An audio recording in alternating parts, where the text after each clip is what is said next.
Hardening market jelas ini isu yang sangat sensitif, tapi harus kita hadapi.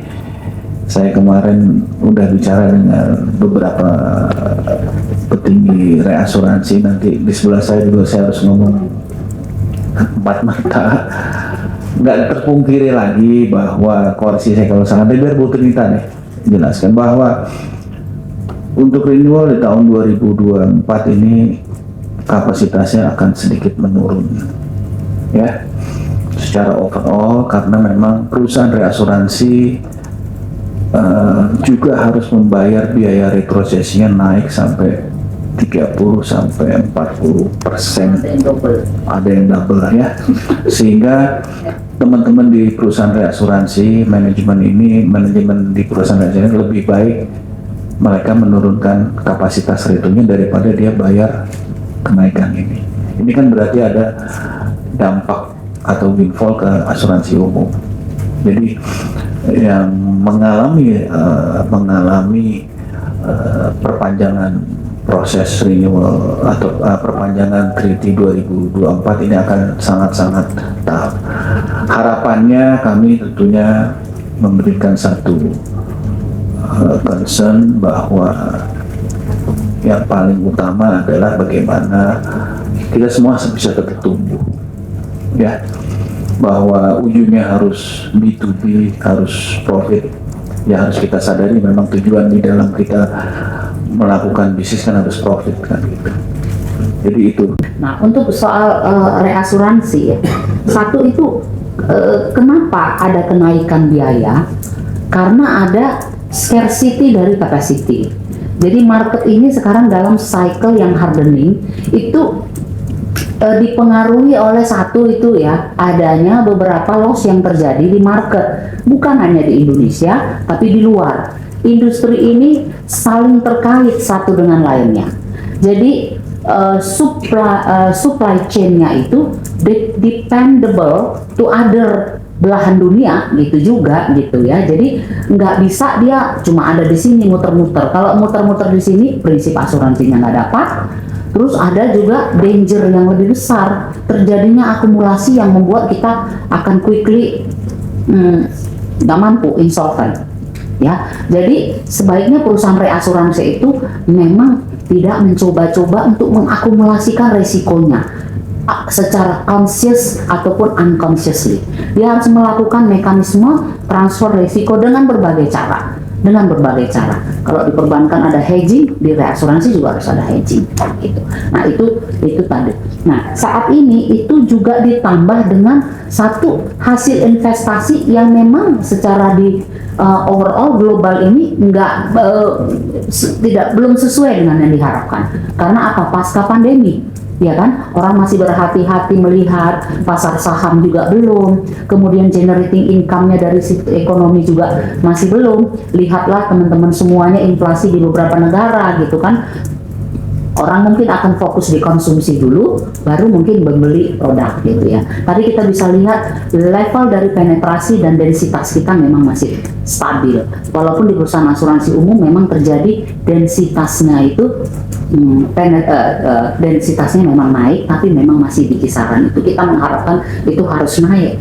Mungkin kita harus bermimpi ya di atas 2% supaya kita bisa sama-sama regional yang lain yang sudah memiliki penetration level itu 2% ke atas gitu. Hari ini kita cuma 0,46, 0,47, 0,49. Kapan? Makanya tadi kita bilang kita mesti kreatif bikin produk gitu ya. Karena produk-produk komersial untuk institusi yang besar itu nggak akan mendongkrak yang namanya densitas. Densitas itu kan terhadap PDB, terhadap populasi sama penetration level ya. Jadi penyebaran yang horizontal yang kita harapkan. Nah itu. Kemudian soal bagaimana reasuransi ini menyikapin ini. Kalau memang kapasitasnya memang nggak ada lagi, maka yang harus dilakukan adalah memperbaiki balance-nya. Kenapa balance-nya itu harus diperbaiki? Adalah karena perusahaan reasuransi itu memberikan kapasitas dengan in return menerima premi reasuransi. Jadi kalau kapasitas itu diberikan eksesif, pada periode waktu tertentu, sementara generating preminya tidak memadai, ditambah lagi dengan terjadinya klaim, ya dia balance-nya minus gitu ya. Itu hitungan aja ya. Yang datang 3, yang pergi 5, ya minus 2 gitu ya. Jadi sekarang yang sedang dilakukan adalah melakukan konsolidasi, melakukan balancing antara komitmen yang diberikan dalam bentuk kapasitas dengan estimasi ataupun komitmen premi yang akan diberikan. Terjadi kenaikan harga, iya. Kalau dari supplier belakang sekali terjadi kenaikan harga, maka di tengah pun di reasuransi dalam negeri juga akan terjadi penyesuaian. Kemudian penyesuaian itu harus terjadi di mana? Di depan. Nah, kenapa tadi Pak Ketua bilang terjadi ada self insure? Karena penyesuaian itu mungkin agak sulit dilakukan di depan. Di reasuransi harus agak sulit dilakukan di depan karena berbagai faktor. Sehingga pilihan self insurance itu yang akan terjadi. Kapasitasnya mungkin masih bisa cover, tapi dengan harga yang diminta dia nggak bisa tercapai di depan. Nah, berarti apa yang harus terjadi? Di depan harus terjadi perbaikan juga.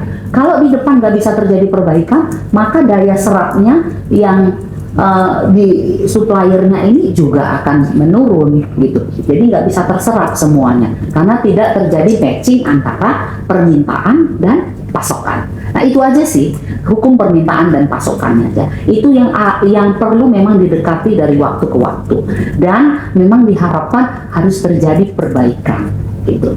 Nah, kemudian kalau kita lihat ke belakang lagi, oleh karenanya tadi ada soal balance, ada soal scarcity, ada soal lain-lain yang harus diperbaiki.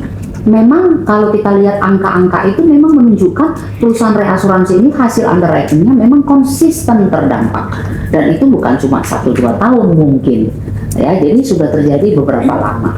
Kemudian cara juga untuk membukukan liability jangka panjang juga memang harus dilakukan perbaikan-perbaikan. Itu saja. Jadi intinya adalah ini akan mencapai keseimbangan baru, tapi memang turbulensi yang kita sampaikan ini ya pasti selama dia belum match antara permintaan dan pasokan, dia akan menimbulkan dampak-dampak antara lain tadi ada tidak terserapnya secara optimal, kemudian ada kenaikan harga yang terasa gitu ya, which is itu memang diharapkan itu juga apa sih itu namanya, kalau kita giniin benang gitu di sana juga goyang juga gitu. Tapi kalau di sini benang di sana nggak goyang juga, yang dia bisa di tengah aja gitu. Jadi resonansinya itu memang di antara semua ekosistem tadi kita udah share mengenai ekosistem itu memang harus terjadi. Itu saja.